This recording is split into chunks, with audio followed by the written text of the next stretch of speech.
वज़ीर आज़म की ज़ेर सदारत बारिशों सैलाब से नुकसानात की तखमीने पर जायजा इजलास। वज़ीर आज़म की सूबों और मुताल्लिक़ा इदारों को नुकसानात का तफसीली तखमीना लगाने की हिदायत। कहा वफाकी और बैनुल सूबाई इदारे नुकसानात के तखमीने में एक दूसरे से भरपूर ताउन करें। फसलों की तबाहकारी और माल मवेशी के नुकसानात को भी शुमार किया जाए। वज़राए आला के सैलाब के पेश नज़र भरपूर इक़दाम काबिल तहसीन हैं।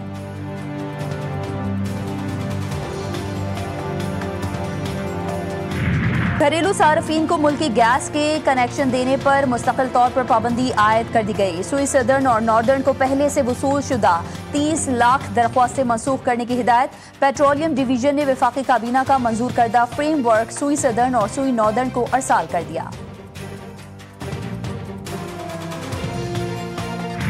इसराइल के यमन की अल हुदैदा बंदरगाह पर फजाई हमले। गैर मुल्की खबर एजेंसी के मुताबिक इसराइली हमलों में दर्जनों यमनी शहरी शहीद हुए। हमले से पहले इसराइली फौज ने अल हुदैदा बंदरगाह खाली करने की धमकी दी थी। आईसीसी का मैच रेफरी एंडी पायक्रॉफ्ट को हटाने से इनकार। पाकिस्तान का इसरार, एंडी पायक्रॉफ्ट को हटाने की शर्त बरकरार। मुतालबा न मानने पर पीसीबी की इवेंट से दस्तबरदारी की धमकी। आईसीसी की पाकिस्तानी मैचेस में रिची रिचर्डसन को मैच रेफरी लगाने की पेशकश। पाकिस्तान क्रिकेट टीम की दुबई में शेड्यूल। आज की प्रेस कॉन्फ्रेंस भी मनसूख। जराये के मुताबिक एशिया कप के बॉयकॉट के हवाले से पीसीबी ने इब्तिदाई मुशावरत मुकम्मल कर ली। हतमी फैसला वज़ीर आज़म से चेयरमैन पीसीबी की मुलाकात के बाद होगा। शहबाज शरीफ और मोहसिन नकवी की मुलाकात आज शेड्यूल्ड। मैच रेफरी की भारतीय अहदेदारान के साथ मिली भगत के ठोस सबूत मंजर आम पर आ गए। एंडी पायक्रॉफ्ट के खिलाफ एसीसी की इंटरनल तहकीकात मुकम्मल। भारत से ताल्लुक रखने वाले वेन्यू मैनेजर के कहने पर सलमान अली आगा को मना किया गया। सूर्या कुमार यादव को बचाने के लिए मैच रेफरी ने ऑपरेशन सिंदूर जुमला बोलने पर कार्रवाई से गुरेज किया। मैच रेफरी ने एंड टॉस के वक्त सलमान अली आगा को माइक म्यूट करके बात सुनने का कहा। मैच रेफरी ने सलमान अली आगा को सूर्या कुमार यादव से हाथ न मिलाने का कहा। आईसीसी कवायद के मुताबिक मैच रेफरी बराह रास्त कप्तान या प्लेयर्स को हिदायत नहीं दे सकता। सलमान अली आगा को 30 सेकंड पहले मना करना प्री प्लान था। As we saw day before yesterday, that now they're trying to politicize the sport of cricket. That is just a failed attempt in saving oneself from embarrassment, because we proved our military dominance. We shot down 6 planes in defense and then we responded. जो कौम इखलाकी पस्ती का शिकार होती है वो खेल में सियासत ले आती है। 6 जहाज गिर गए, जंग भी हार गए, अब कहते हैं क्रिकेट में हाथ नहीं मिलाएंगे। वफाकी वज़ीर इत्तलात अताउल्लाह तारड़ का इस्लामाबाद में तकरीब से खिताब। कहा भारत ने हमेशा क्रिकेट समेत दूसरे खेलों में अपनी नापाक सियासत चमकाई, जो सिर्फ अपनी शर्मिंदगी छुपाने की एक नाकाम कोशिश है। जिनकी कोई इज्जत नहीं होती वो खिफत मिटाने के लिए ऐसा करते हैं। जैसे भी हालात हों, स्पोर्ट्समैन स्पिरिट जिंदा रहनी चाहिए। भारतीय टीम ने पाकिस्तानी खिलाड़ियों से हाथ ना मिलाकर कौन सा तीर मार लिया? क्या भारत ऑपरेशन सिंदूर जीत गया? भारतीय पंजाब के वजीर आला भगवंत मान पाकिस्तानी टीम से भारतीय खिलाड़ियों के हाथ ना मिलाने पर बरस पड़े। उन्होंने कहा ये कौन सा दोहरा मयार है कि पाकिस्तानी अदाकारों की फिल्म रिलीज नहीं करनी लेकिन मैच खेलना है और हाथ भी नहीं मिलाना।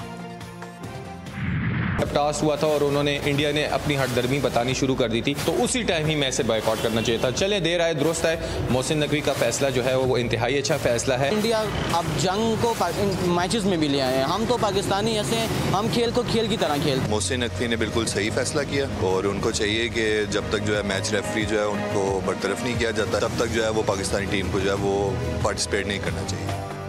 मोहसिन नकवी का एशिया कप के मैचेस के बॉयकॉट का फैसला दुरुस्त। शायकीन ने भी पीसीबी के फैसले के हक में फैसला दे दिया। क्रिकेट फैंस से मुतालबा किया कि आईसीसी एशिया कप के मैच रेफरी को फौरी तौर पर तब्दील कर दे। अगर मैच रेफरी तब्दील नहीं किया जाता तो पाकिस्तान को इवेंट का बॉयकॉट करना चाहिए।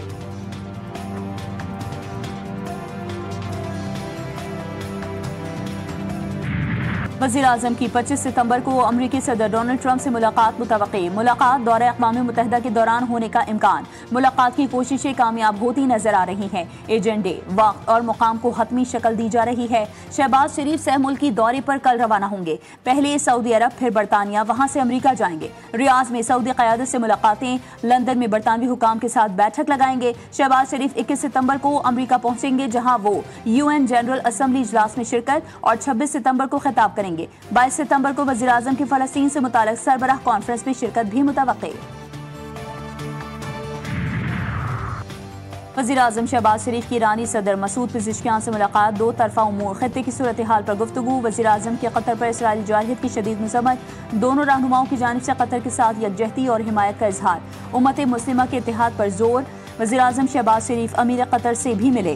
पाकिस्तान और कतर के ताल्लुकात को तारीखी पायदार करार दिया। कहा, मशरिक़ वुस्ता में इसराइली जारहियत फौरी तौर पर रोकना होगी। अमीर कतर ने इजहार यकजहती पर वज़ीर आज़म का शुक्रिया अदा किया। दोनों रहनुमाओं का खित्ते की सूरत हाल के पेश नज़र करीबी रवाबित बरकरार रखने पर इत्तेफाक।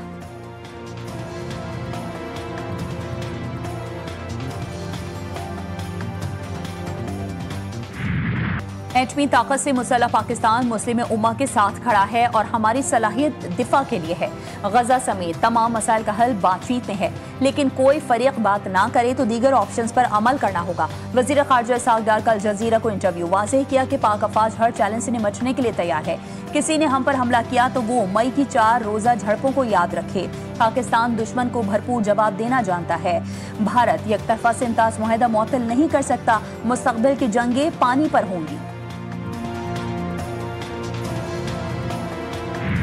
अक़वाम मुत्तहिदा के तहक़ीक़ाती कमीशन ने गजा में फ़लस्तीनियों की नस्लकुशी की तस्दीक़ कर दी। कमीशन की सरबराह और बैनुल अक़वामी फ़ौजदारी अदालत की साबिक़ जज नावेद तलई ने कहा कि नेतन्याहू और दीगर हुकाम के बयानात नस्लकुशी के इरादे का बराह रास्त सबूत हैं। इसराइल ने रिपोर्ट को झूठ का पलंदा करार देकर मुस्तरद कर दिया। शहीद मेजर अदनान के घर जाऊंगा, मैं खुद फौजी फैमिली से हूँ, मेरे वालिद और भाई भी आर्मी से है। अली अमीन गंडापुर की मीडिया से गुफ्तगू, कहा, मेरे भाई ने कारगिल की जंग लड़ी, वो रात को महाज पर जाता तो मेरी माँ रोती थी। वफाकी वुज़रा ने अफसोसनाक बयान दिए, शोहदा पर सियासत नहीं करनी चाहिए, ये बहुत घटिया हरकत है। 9 मई हमारी पार्टी पॉलिसी का हिस्सा नहीं था। अगर किसी ने पार्टी पॉलिसी की खिलाफ वर्जी की तो ये उसका ज़ाती इक़दाम है। भारत ने पाकिस्तान तहरीक इंसाफ पर अरबों डॉलर्स इन्वेस्ट किए हैं। ये जमात दहशतगर्दों की सहूलतकार बनी हुई है। बानी PTI का ट्विटर अकाउंट भारत से ऑपरेट हो रहा है। वजीर रेलवे का दावा, हनीफ अब्बासी ने अपने वीडियो पैगाम में कहा कि फितना अल खवारिज के साथ साथ एक जंग हमें फितना अल इंतशार के खिलाफ भी लड़ना पड़ेगी। भारत मार्के हक में शिकस्त के बाद अरबों डॉलर्स के इन्वेस्टमेंट के जरिए अफगानिस्तान में दहशतगर्दों की महफूज पनागाहों से पाकिस्तान में दखल अंदाजी की कोशिश कर रहा है। भारत के पाकिस्तान मुखालिफ सरगर्मियों के नए सबूत मंजर आम पर। भारतीय ओहदेदारान की UK में PNP के रहनुमाओं से मुलाकात, उन्हें हिदायत दी गई कि आज़ाद कश्मीर में एहतजाज और जलसों को भड़काया जाएगा। नुमाइंदगान को कहा गया कि अवामी मसाइल बिलखुसूस बिजली के बिलों को बुनियाद बनाकर सड़कों पर शोर मचाया जाए। उन्हें कहा गया कि सोशल मीडिया पर भरपूर मुहिम चलाएं। जिनेवा इजलास अक़वाम मुत्तहिदा इंसानी हुकूक कौंसिल में भी यही मौक़िफ़ आगे बढ़ाएं और सिंधी, बलोच, पश्तून ग्रुप्स की खामोशी से मुआवनत करें।